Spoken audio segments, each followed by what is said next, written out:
जय हिंद दोस्तों।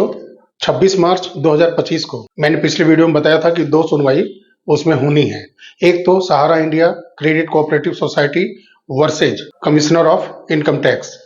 तो इसकी जो सुनवाई है उस दिन सुनवाई शुरू होते ही अगली डेट निर्धारित की गई और वो भी अगस्त 2025 को अब इसकी सुनवाई होगी।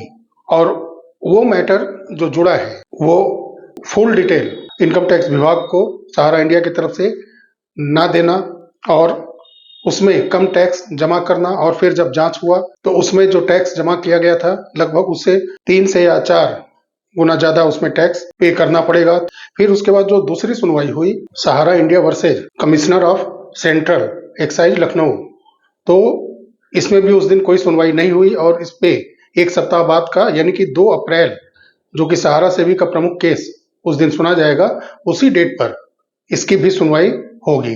तो ये दोनों केस में कोई भी अप्रूवमेंट आगे नहीं दिखा और एक पर सीधे 5 महीने बाद का डेट और एक पर एक सप्ताह बाद का डेट 2 अप्रैल का निर्धारित किया गया है। और सहारा सेबी केस जो कि एक प्रमुखता के साथ बहुत सारे लोग दिखा रहे हैं सेटल्ड का, और इसमें बहुत सारे लोगों ने लगभग बता भी दिया है कि किस आईए पर सेटल हुआ है। उस पर मैं 2 मिनट आपसे मैं विस्तृत उस पर चर्चा करूंगा।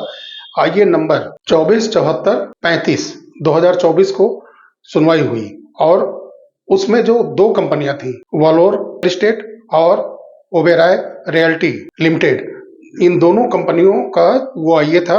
उसके माध्यम से वो सहारा के साथ वर्सोवा भूमि के लिए जुड़ना चाहती थी और उसमें अपना डेवलपमेंट करने के लिए आगे आना चाहती थी। तो इसमें उस आईए पर सुनवाई करते हुए माननीय सुप्रीम कोर्ट ने आदेश दिया था कि 1,000 करोड़ रुपए दोनों लोग बंद लिफाफे में डीडी के माध्यम से जमा करेंगे और उसको कोई इस्तेमाल नहीं कर सकता, वो सुरक्षित रहेगा कोर्ट के पास में।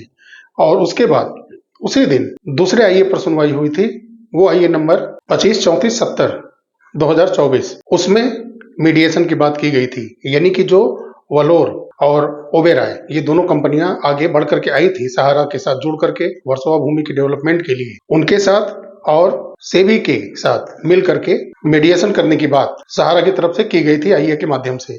उस पर स्वीकारता मिली। सुप्रीम कोर्ट के मीडिएशन सेंटर के अंदर बैठ करके सेबी और जो दोनों कंपनियां हैं डेवलपमेंट के लिए आगे आई थी, सहारा के लोग और एमिकस क्यूरी, और इसके लिए माननीय सुप्रीम कोर्ट ने आदेशित कर दिया कि आप ऐसा कर सकते हैं। फिर तीसरी आईए भी उस दिन सुनवाई हुई थी, वो भी बहुत महत्वपूर्ण थी। वो आईए नंबर थी 224258 2024। उस पर जो 5 सितंबर 2024 को एक सुनवाई हुई थी और उसमें बड़ा आदेश आया था। उस आदेश के अनुरूप में जिसमें कहा गया था 10,000 करोड़ रुपए जमा करने के लिए, उस आदेश को भी मॉडिफाइड करने के लिए, करेक्शन करने के लिए ये आईए लगा था, जिसको भी सुप्रीम कोर्ट ने उस समय स्वीकार किया था कि मैं उस आदेश में करेक्शन कर दूंगा, मॉडिफिकेशन की स्वीकारता मैं देता हूं और आप सुप्रीम कोर्ट के मीडिएशन सेंटर जाकर के आप सारे लोगों को बैठा करके आप मध्यस्थता करिए और सेटल करिए केस को। इसके लिए मैं करेक्शन करने के लिए तैयार हूं। 3 आईए महत्वपूर्ण थे उस समय सुनवाई में, और फिर अगली सुनवाई 5/2/2025 को थी। तो उसमें कई कंपनियां बढ़ करके आगे आई वर्सोवा भूमि के डेवलपमेंट के लिए। तो वो भी जो मार्च 18 को केस सेटल दिखा रहा है सुप्रीम कोर्ट के मीडिएशन पोर्टल पर, तो उसमें कई कंपनियों के आगे आने के बाद उस पर भी माननीय सुप्रीम कोर्ट ने स्वीकारता दी थी। ठीक है, कई कंपनियां अगर डेवलपमेंट वर्सोवा भूमि के साथ मिलकर के सहारा के साथ करना चाहती हैं तो वो भी कर सकती हैं। तो इसमें सारी सुविधाएं सहारा के आशा के अनुरूप सुप्रीम कोर्ट ने दी और इसका असर हुआ कि इन सारे आईए के ऊपर और कंपनी जो वर्सोवा भूमि डेवलपमेंट के लिए सहारा के साथ जुड़ना चाहती थी, सारे लोगों के एक जगह बैठ करके और सभी लोगों की बात सुनने समझने के बाद ये सेटल्ड किया गया है। और मुझे ऐसा लगता है कि 2 अप्रैल में बहुत बड़ा रिलीफ मिलना चाहिए। 18 मार्च को जब केस सेटल्ड हो गया तो उसके बाद एक महत्वपूर्ण आईए सहारा की तरफ से माननीय सुप्रीम कोर्ट के अंदर गौतम अवस्थी जी के द्वारा लगाया गया है।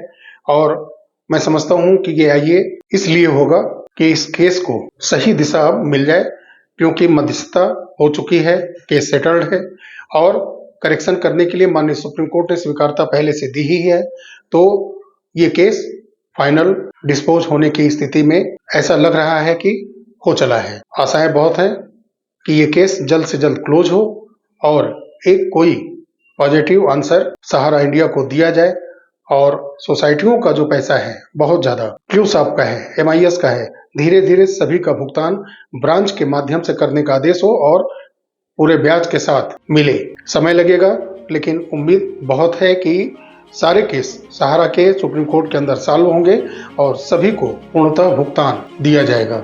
साथियों, वीडियो अच्छा लगा हो तो लाइक करिएगा, शेयर अवश्य करिएगा। चैनल पर अगर आप नए हैं तो चैनल को सब्सक्राइब अवश्य करिएगा। ज़्यादा से ज़्यादा लोगों को जोड़ने की कोशिश करिए ताकि सहारा से संबंधित जानकारियाँ जो मैं अपने वीडियो के माध्यम से आपको देता हूँ वो बहुत लोगों के पास पहुँचे। मिलते हैं अगले वीडियो में, तब तक के लिए नमस्कार। जय हिंद, जय भारत, वंदे मातरम।